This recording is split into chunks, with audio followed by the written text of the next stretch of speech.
Bueno, vamos a corregir ahora las actividades de la tercera parte del tema 8, ¿de acuerdo? La primera actividad dice: un albañil cae desde una altura de 3 metros mientras reparaba un tejado. ¿Qué medida de protección colectiva debería haber existido para evitar el accidente? Bueno, como sabéis, las medidas de protección colectiva pues deben anteponerse a las medidas de protección individual.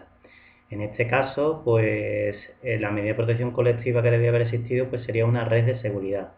¿Para qué? Para evitar que en el caso de que se produzca este accidente, pues tenga consecuencias graves para el trabajador. Junto con esa medida de protección colectiva, pues también podía haber tenido una medida de protección individual, como puede ser un arnés, ¿vale? Pero como decimos, las colectivas priman sobre las individuales. La segunda dice: Luis trabaja en una empresa encargándose de las reparaciones eléctricas y de las instalaciones de baja tensión. ¿Qué EPI debe utilizar Luis? Bueno, pues en este caso, los EPI, los equipos de protección individual, pues que debe utilizar este trabajador serían unos guantes, calzado de seguridad, que sea aislante y que protejan contra la electricidad. Existe también una serie de cascos, ¿de acuerdo?, que son también aislantes. Y otro tipo de medidas como pueden ser pues las pértigas o las alfombras que le protejan del contacto eléctrico, ¿de acuerdo? En la tercera pregunta dice: indica los EPI que debe utilizar en algunas situaciones laborales relacionadas con el ciclo que está estudiando.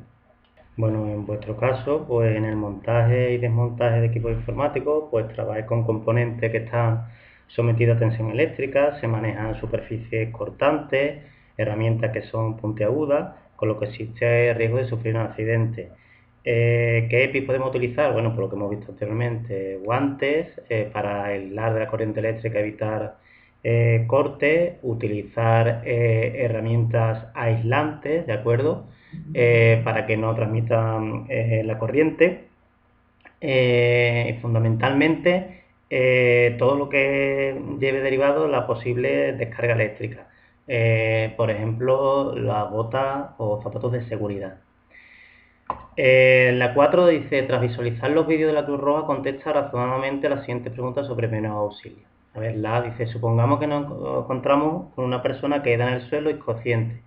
¿Qué debemos hacer? ¿Qué significan las siglas PAS?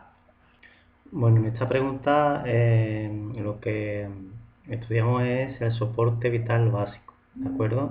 Y los protocolos de actuación en función de los diferentes supuestos de accidentados que nos encontremos.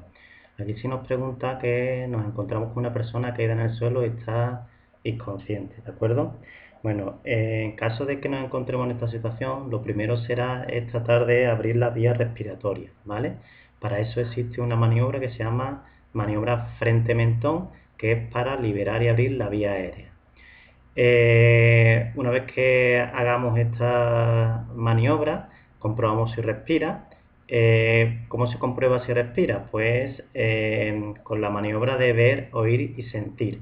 Es decir, ver que el pecho y el vientre se levantan y se bajan. Oír, colocar nuestra oreja junto a la boca, a ver si escuchamos respiración. Y sentir, colocamos las mejillas sobre la boca y nariz para sentir el aliento, ¿vale? Si comprobamos esto y vemos que respira, pues entonces hay que colocar al accidentado en la posición lateral de seguridad. En el caso de que comprobemos que no respira, tenemos que llamar al número de emergencia, al 112, y comenzar con la maniobra de la RCP, ¿de acuerdo? Con el masaje cardíaco y las insuflaciones. ¿Qué significan las siglas PAS o las siglas PAS? ¿Vale? Bueno, pues estas siglas significan proteger, la P, avisar y socorrer. Es decir, lo primero que tenemos que hacer cuando nos encontremos con una persona que está o con un accidente, con un accidentado, es proteger a la víctima y a nosotros mismos. Es decir, evitar cualquier riesgo de que pueda producirse un nuevo accidente. Lo segundo es avisar, ¿de acuerdo? Avisamos, pedimos ayuda a quien esté alrededor, ¿de acuerdo? Para que nos pueda ayudar a la asistencia, y llamamos al número 112, ¿de acuerdo? Que es el número de coordinación de emergencia. Y por último es la S, que es socorrer, que es actuar y tratar de socorrer a la persona accidentada. La pregunta B dice, la maniobra de RCP, reanimación cardiopulmonar, ¿con qué frecuencia deben hacerse las compresiones y insuflaciones? Bueno, pues esta maniobra exige que hagamos una secuencia de 30 compresiones y 2 ventilaciones boca a boca o 2 insuflaciones, ¿de acuerdo? En cuanto al ritmo, pues debe hacerse al menos a un ritmo de 100 compresiones por minuto. La C dice, si nos encontramos con una persona que presenta síntomas de atragantamiento, ¿qué debemos hacer? Bueno, lo primero, para detectar si una persona presenta síntomas de atragantamiento, lo que se tiene en cuenta es que esta persona se echará la mano al cuello, ¿no? Y nos indicará que tiene dificultades para respirar. Si la persona está consciente, ¿de acuerdo? Pues vemos que está tosiendo y puede hablar, lo que se recomienda es que le animemos a toser, ¿de acuerdo? Por si hay un objeto que está obstruyendo la vía aérea para que lo expulse. Si la persona vemos que no habla, que está a punto de perder la conciencia,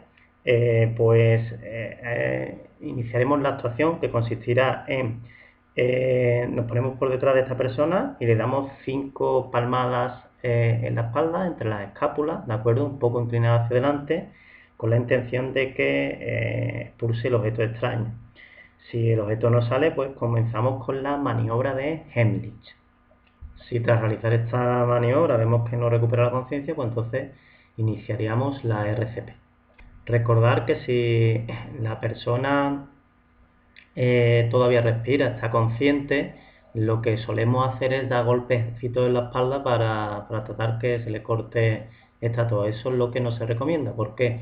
Porque si tiene un objeto que está obstruyendo la vía aérea, al golpear la espalda, lo que estamos haciendo es que ese objeto se le pueda venir hacia abajo y que obstruya todavía más la vía aérea. Si tose y si está consciente, quiere decir que hay una obstrucción parcial de la vía aérea, es decir, que todavía no se ha obstruido por completo. Por lo tanto, no podemos golpear la espalda a no ser que esta persona ya haya perdido la conciencia, ¿de acuerdo? Entonces, utilicemos esas 5 palmadas intensas con el cuerpo inclinado un poco hacia adelante, con la intención de que expulse el objeto que está obstruyendo la vía aérea. La D dice, si nos encontramos con una persona que tiene un corte en la pierna y sangra abundantemente, ¿qué debemos hacer? Bueno, si nos encontramos con este tipo de hemorragia, se trata de una hemorragia externa, es decir, en el que hay una salida de sangre por una herida.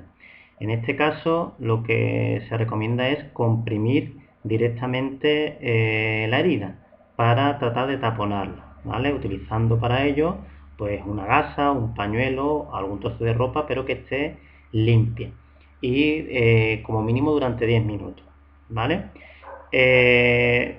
Tumbaríamos al accidentado y elevaríamos el miembro que está afectado, es decir, si tiene un corte en la pierna, pues la pierna que sangra o que tiene el corte la elevaríamos, ¿de acuerdo? Cada 10 minutos pues iríamos aflojando esa compresión que estamos haciendo, pero nunca retiraríamos la gasa, el trapo o el pañuelo que estamos utilizando, ¿vale? Si comprobamos que se ha detenido la hemorragia, pues entonces trataríamos de vendarla y trasladaríamos al accidentado al centro sanitario, ¿de acuerdo? Pero recordando sin nunca quitar las gasas anteriores, ¿de acuerdo? Si actuando de esta manera no se corta la hemorragia, pues tendremos que seguir continuando comprimiendo la herida hasta que llegue la ambulancia, ¿de acuerdo? Nunca se recomienda hacer un torniquete.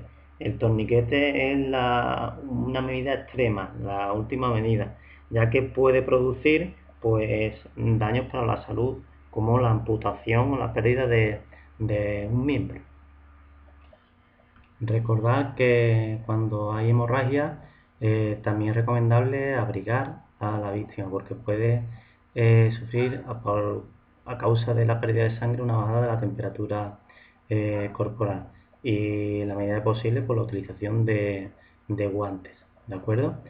En la E dice, supongamos que estamos sangrando por la nariz, ¿cómo debemos actuar? Pues en este caso, lo que tendríamos que es inclinar la cabeza de la víctima, del herido, hacia adelante, nunca hacia atrás. Tenemos que pinzar la nariz con nuestros dedos, ¿vale? Utilizar los dedos como pinza y presionar. Se recomienda que se haga durante 10 minutos y después de esto se despince, ¿de acuerdo? Utilizaremos una gasa o un pañuelo para limpiar el contorno de la nariz. Por último, la F dice, supongamos que un amigo se ha quemado la pierna, quemadura del tercer grado, con el escape de una moto. ¿Cómo debemos actuar? Bueno, en este caso lo que se recomienda es aplicar agua en abundancia para tratar de enfriar la zona y para que el dolor vaya remitiendo. No aplicar ningún tipo de sustancia como crema, pasta de dientes, esas soluciones que nos dan de eso, nada, ¿de acuerdo? Podemos cubrir la quemadura con un vendaje húmedo y flojo, utilizando gasas estériles, ¿de acuerdo? Si salen ampollas, no trata de reventarlas ni quitar aquellas ropas que se hayan quedado pegadas a la quemadura, a la piel, y trasladar al accidentado lo más pronto posible a un centro sanitario para que le evalúen esas quemaduras.